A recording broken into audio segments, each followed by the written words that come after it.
I'm sure we've all seen the clickbait thumbnails for the S tier overpowered martial arts players 8 blah blah blah build, and I wager a lot of people are expecting my take on this to be in line with the "oh my god, the new martial arts assassin is overpowered" talking points. Like the stuff that's been floating around at least. And on some levels, yes, it is 100% overtuned with dual Mosaic and definitely needs adjustment. Though, like with the Dragon Den, I did not want to come into this half-baked and without solutions, or just publish a bunch of clickbait nonsense saying how overpowered it is, without bringing something at least new to the table. So I tested the build, and tested it some more, and mixed things up, tried it out with combos, and optimized it a bit for personal use. Took it through hell on various player counts and did the usual suite of tests I do whenever I'm making a build video. And frankly, it does not leave as bad of a taste in my mouth as I thought it would from looking at the patch notes, and it gave me a lot less of the feelings I got from the Dragon Den, ironically enough. This is probably because it's a full investment build to really take it up to 11. You're investing all of your skill points, multiple equipment slots, and you have to actively play it to get its full functionality, as opposed to a lot of other S tier builds which are quite literally right-click to win.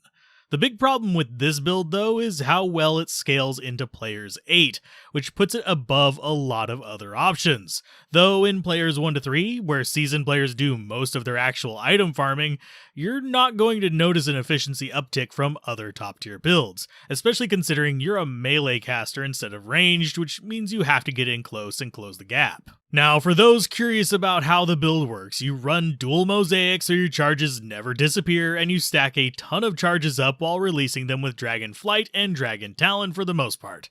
There are a lot of combo charges you can go with, but the one that I found to be the smoothest was to go with 1 tier of Phoenix Strike and 3 tiers of Blades of Ice, Claws of Thunder, Tiger Strike, and Cobra Strike, of course. This list is this way for a few reasons, the main ones being, first, we want to avoid charging up Fists of Fire despite having 20 hard points in it, because it converts physical damage into fire damage, which reduces our physical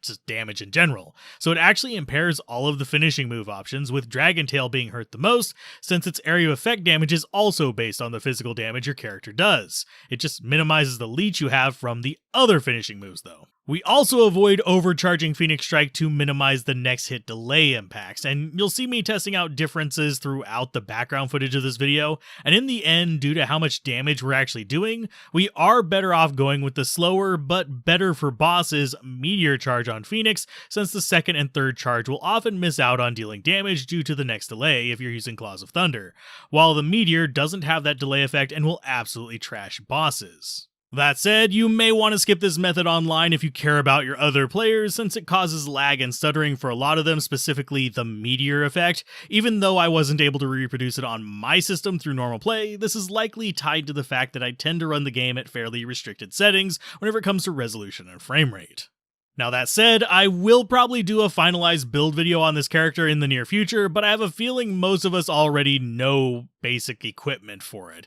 and it will just come down to minor decisions as to whether you want to ramp up already insane damage a bit more, or boost your survivability and mobility instead. But this video is more than just talking about the strategy for it. Instead, I kind of want to talk about why this change is so powerful, why it even overshadows what will be a massive boost to traps whenever they finally fix it, and how we can go to bringing this back in line with balanced targets, which should be aiming to make most builds fall into A tier, not the known broken S tier we already have plenty of problems with. That said, there are a few solutions that have come up over the course of the past few streams we've been doing, such as lowering Mosaic back down and giving the assassin the ability to gain a chance to save a charge through skills themselves, which is 2 birds with 1 stone kind of solution that is somewhat imperfect as it would still lead to a similar result, just with a more build-oriented setup rather than a specific item setup. Another recommendation was removing the duration reset effect, which would impact the speed of the build greatly,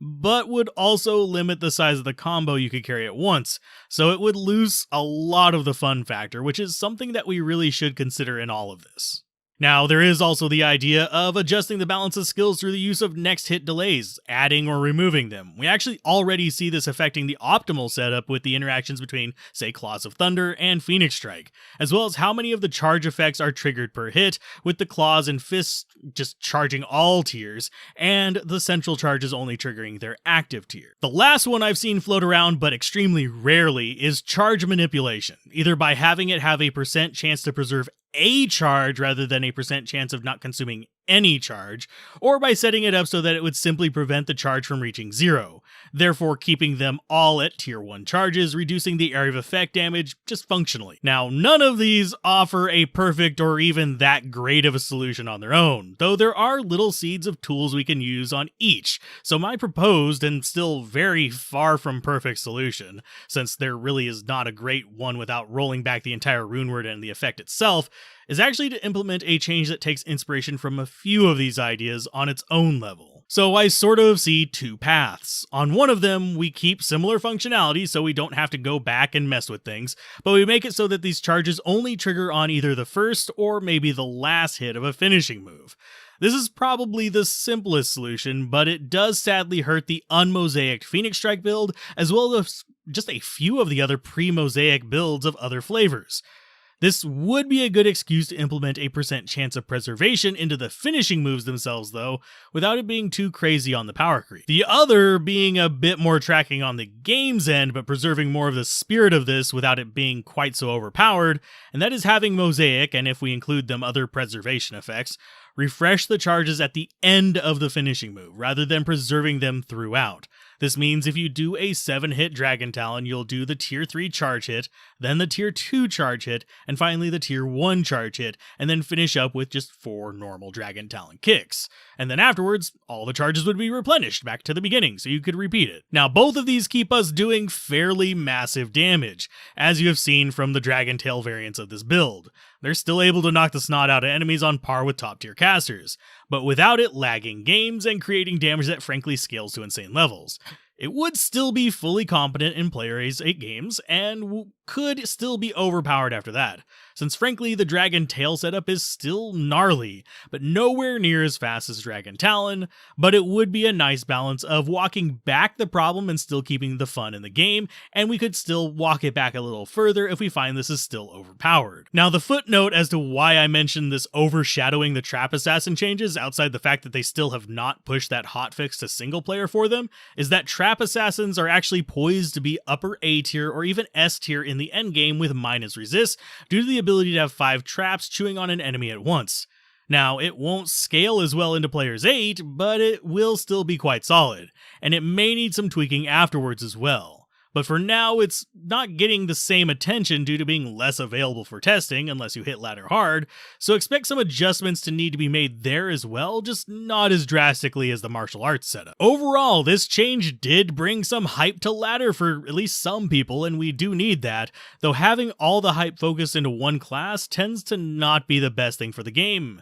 Instead, we should be focusing on items that unlock niche builds into being A or B tier for a variety of classes to really engage players across the board, rather than focusing them all into this one supposedly broken, and yes, it is pretty much broken, build.